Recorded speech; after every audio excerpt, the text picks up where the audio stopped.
בסופו של דבר הסיבה שבכלל הגבתי לעניין אנס או לא אנס, זה היה בגלל תרומה של סנאקפוק. הוא בא ותרם, אתם יודעים, תרומות זה לא כמו לכתוב בצ'אט, אחי, זה ממש מופיע במסך, ולפעמים הבוט מקריא את זה.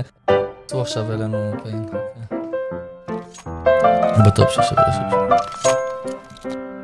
מה שתמיד הורג אותי זה שאנשים לא יודעים להבין שהם יצאו אשמים לפעמים.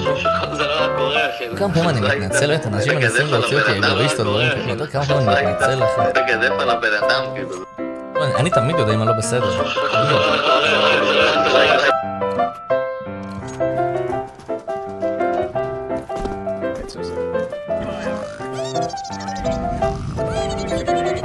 שלונו? תרים מהאופ.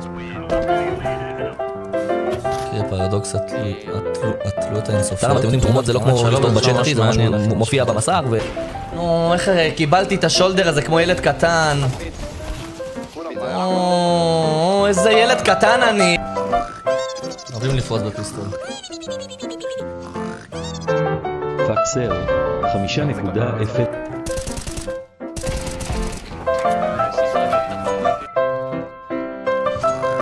זה היה לו קצת בכלל צריך פלאש עם ספון כזה? יוצא מולי גנדלף.